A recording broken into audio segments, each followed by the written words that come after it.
Assalamualaikum dear students. I am a teacher of Junior Campus High School. Today we are going to discuss mistakes of assignment number 1 of chemistry. The first question is name 3 things household substances having pH. Almost जो है ये सबका question जो है वो ठीक है, लेकिन चूँकि हम जनरल डिस्कशन कर रहे हैं तो जिनकी मिस्टेक्स हैं वो इस पे फोकस करें। आपसे क्वेश्चन जो है वो पूछा गया था कि घरों में इस्तेमाल होने वाली चीज़ें उनकी करेक्टरिस्टिक के बारे में, यानी कि कौन बेसिक है, कौन एसिडिक है और कौन न्यूट्रल है। आपको पता है अगर pH जो है वो लेस देन 7 ग्रेटर देन 7 हो तो वो बेसिक है, लेस देन 7 हो तो वो एसिडिक है, और अगर वो न्यूट्रल है तो उसकी pH जो है वो 7 है। ठीक है, तो शैम्पू, डिटर्जेंट, सोप्स चूँकि ये स्लिपरी हैं और हमने ये पढ़ा था कि जो बेसिस हैं वो स्लिपरी नेचर की होती हैं, तो दीज आर इनकी जो pH है वो ग्रेटर देन 7 है और इनकी pH लेस देन 7 जो एसिडिक प्रॉपर्टीज़ शो करते हैं, और इनकी pH जो है वो न्यूट्रल है। क्वेश्चन नंबर 2 आप लोगों से पूछा गया था कि हाइड्रोजन और हाइड्रोजन आयन के दरमियान में डिफ्रेंशिएट करना है आप लोगों ने, और इसके इलेक्ट्रॉनिक कॉन्फ़िगरेशन को राइट करना है। तो हाइड्रोजन जो है ये सिंपल एक हाइड्रोजन एलिमेंट है, ठीक है, इसके पास एक ही इलेक्ट्रॉन और एक ही प्रोटॉन है। लेकिन अगर हम इसकी बात करें तो ये हाइड्रोजन आयन है जो ऑलरेडी अपना एक इलेक्ट्रॉन लूज़ करके आयन की फॉर्म में एग्जिस्ट करता है।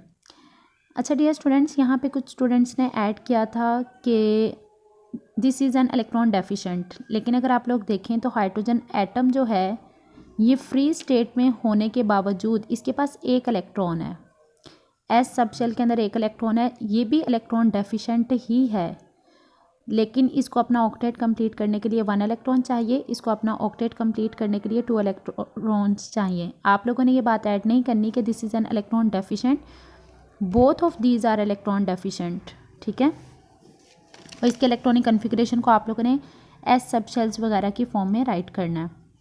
नेक्स्ट जो है वो आपसे पूछा गया था H positive ion is an Lewis acid. आपको पता है लेविस एसिड किसे कहा जाता है, जो कि इलेक्ट्रॉन को एक्सेप्ट करने की पावर रखता है। इस स्टेट में इसके पास कोई भी इलेक्ट्रॉन मौजूद नहीं है, ये एस अपने अंदर 2 इलेक्ट्रॉन्स को अकोमोडेट कर सकता है।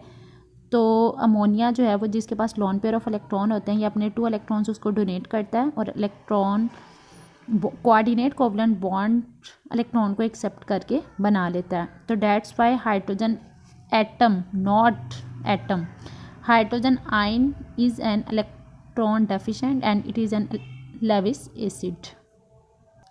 क्वेश्चन नंबर 3 आपके पास था कि आप लोगों ने नाइट्रिक एसिड और सल्फ्यूरिक एसिड को pH और POH को भी फाइंड आउट करना था। आपको जो मोलैरिटी गिवन थी वो आपके पास थी 0.004 मोलर।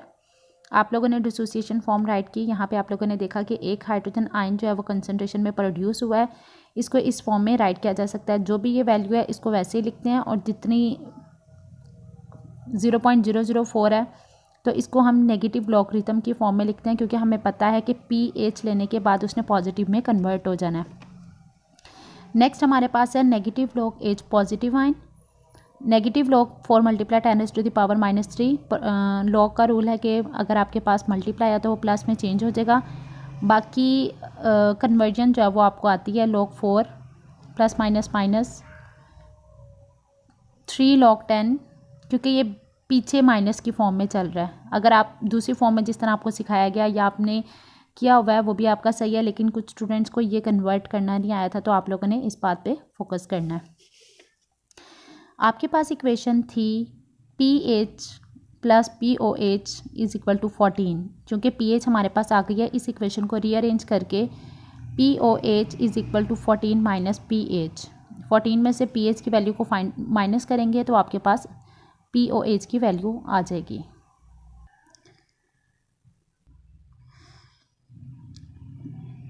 प्रीवियस क्वेश्चन और इस क्वेश्चन में ऐसा कोई इतना चेंज नहीं है। यहाँ पे सिर्फ इतना है कि जब सल्फ्यूरिक एसिड डिसोसिएट हुआ है तो इसने 2H पॉजिटिव आयन प्रोड्यूस किए हैं, तो आपके पास जो भी मोलैरिटी है ना उसको आपने 2 से मल्टीप्लाई करके बाकी एज सच जो प्रीवियस प्रोसीजर है उसको आप लोगों ने लेके चलना है।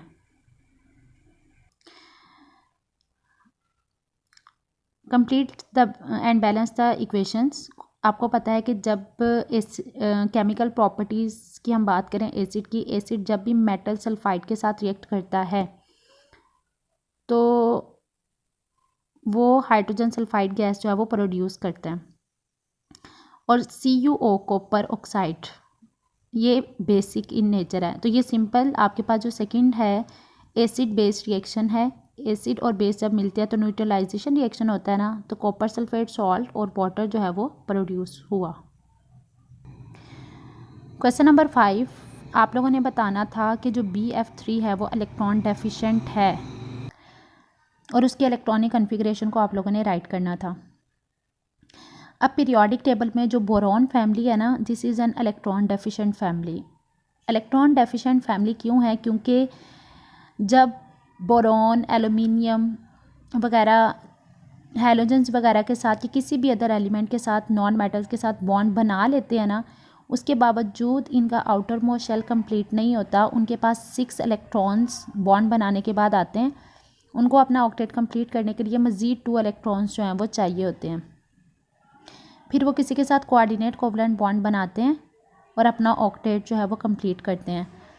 बोरॉन, इसके पास 5 इलेक्ट्रॉन्स हैं, 1s2, 2s2, 2p1। लेकिन p में आप लोग देखें p के पास 1 इलेक्ट्रॉन है। अगर ये फ्लोरीन के साथ बॉन्ड बना लेता है तो 3 इलेक्ट्रॉन्स इसके और एक इसका 4 हो गए। तो p के अंदर मज़ीद 2 इलेक्ट्रॉन्स उसको चाहिए होते हैं। 6 कंप्लीट करने हैं ना हमने, तो 3 इसके और एक इसका 4 हो गए और इसके बावजूद 2 इलेक्ट्रॉन जो है वो डेफिशिएंट है। तो फिर ये अमोनिया वगैरह से कोऑर्डिनेट कोवलेंट बॉन्ड बनाकर अपना बॉन्ड कंप्लीट कर लेता है। दैट्स वाई कि ये इलेक्ट्रॉन एक्सेप्टर भी हैं और इनको लेविस एसिड भी कहा जाता है। Here question number 6 part 2। आप लोगों को बताया गया था कि जब एसिड जो है वो किसी भी सल्फाइड्स या मेटल हाइड्रोजन सल्फाइड के साथ रिएक्ट करेगा, it will release sulphur dioxide gas और वाटर साथ सॉल्ट। ठीक है, सल्फाइड हमेशा डिकम्पोज होता है सल्फर डाइऑक्साइड गैस के अंदर। Question number 7, water is an amphoteric species. Amphoteric आपको पता है उसको कहा जाता है जो एक ही टाइम में एक्ट करे। एक ही टाइम से मुराद एक ही इक्वेशन में नहीं, मतलब जो उसके साथ अदर स्पीशी रिएक्ट कर रही है उसकी नेचर के ऊपर वाटर की जो नेचर है वो चेंज हो जाएगी। जब ये किसी स्ट्रॉन्ग बेस के साथ रिएक्ट करेगा तो ये एसिड के तौर पर एक्ट करेगा, और जब ये किसी स्ट्रॉन्ग एसिड के साथ एक्ट करेगा तो ये एक्ट करेगा एज एन बेस के तौर पर। अब इसमें बताने का मकसद ये है कि स्टूडेंट्स ने मोस्टली एक इक्वेशन को राइट किया है एसिडिक प्रॉपर्टी में शो करके। तो आप लोगों ने जब इसका एम्फोटेरिक कैरेक्टर को शो करना है तो एसिड और बेस दोनों इक्वेशंस आप लोगों ने मस्ट राइट करनी है। Okay, right physical characteristic of acids. तो फिज़िकल कैरेक्टरिस्टिक में जो आप लोगों का टॉपिक आएगा उसमें कोई केमिकल रिएक्शन वगैरह नहीं आएंगे।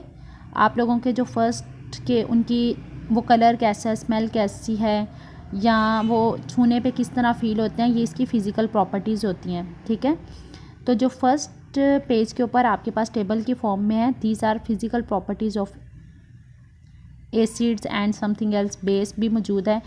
तो जो केमिकल रिएक्शंस है उनको आप लोगों ने इसमें राइट नहीं करना।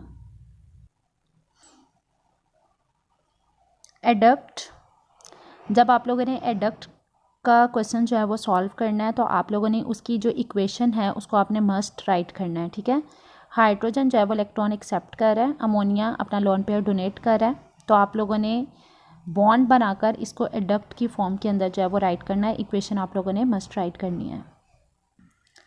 अच्छा, जो क्वेश्चन है वो क्वेश्चन था आपके पास कि जो लॉरी ब्रॉन्स्टेड बेसिस हैं वो लेविस बेसिस भी हैं, लेकिन जो लॉरी ब्रॉन्स्टेड एसिड्स हैं वो लेविस एसिड नहीं है। इस बात को एक्सप्लेन करना है। आप लोगों को पता है कि जो लॉरी ब्रॉन्स्टेड कॉन्सेप्ट के अकॉर्डिंग बेस जो है उसे कहा जाता है जो प्रोटॉन को एक्सेप्ट करे, और लेविस के अकॉर्डिंग उसे कहा जाता है जो कि इलेक्ट्रॉन पेयर को डोनेट करे। ठीक है, अब ये दोनों करेक्टरिस्टिक्स जो हैं ये लेविस बेस के अकॉर्डिंग कंप्लीट हैं, लेकिन जब हम एसिड के हवाले से बात करते हैं ना, तो एसिड किसे कहा जाता है? जो एच पॉजिटिव आयन डोनेट करे वो लेविस एसिड होगा, लेकिन जो इलेक्ट्रॉन पेयर को एक्सेप्ट करे वो जो एच पॉजिटिव आयन को डोनेट करे वो लॉरी ब्रॉन्स्टेड एसिड होगा, और जो लॉन पेयर ऑफ इलेक्ट्रॉन को एक्सेप्ट करे वो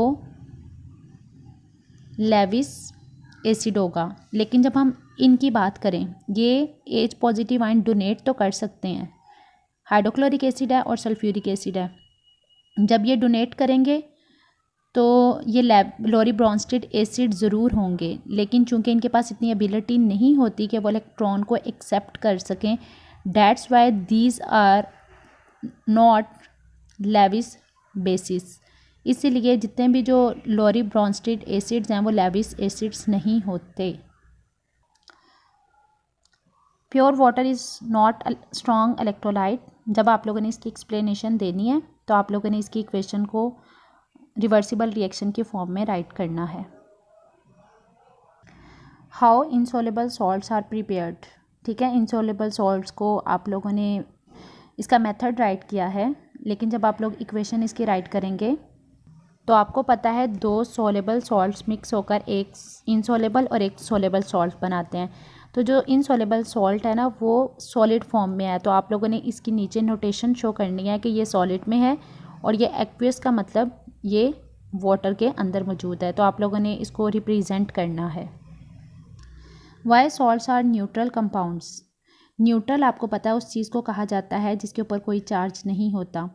अब जो सॉल्ट्स हैं वो आयनिक कंपाउंड से नॉर्मली मिलके बनते हैं, तो इवन दो कि इसके अंदर जो नंबर ऑफ पॉजिटिव और नेगेटिव जो आयंस हैं वो इक्वल नहीं होते, लेकिन इसके बावजूद वो न्यूट्रल होता है, उसके ऊपर कोई चार्ज नहीं होता। इसकी रीज़न ये है कि उसके ऊपर जो पॉजिटिव और जो नेगेटिव चार्जेस हैं वो इक्वल होता है, जिसकी वजह से वो एक दूसरे के साथ कैंसिल आउट हो जाते हैं और इसके ऊपर नेट इफेक्ट जो है वो ज़ीरो होता है। Here you can see calcium hydroxide. यहाँ पे आप देखें कैल्शियम पॉजिटिव है, ये 1 है, हाइड्रोक्साइड नेगेटिव है, ये 2 है।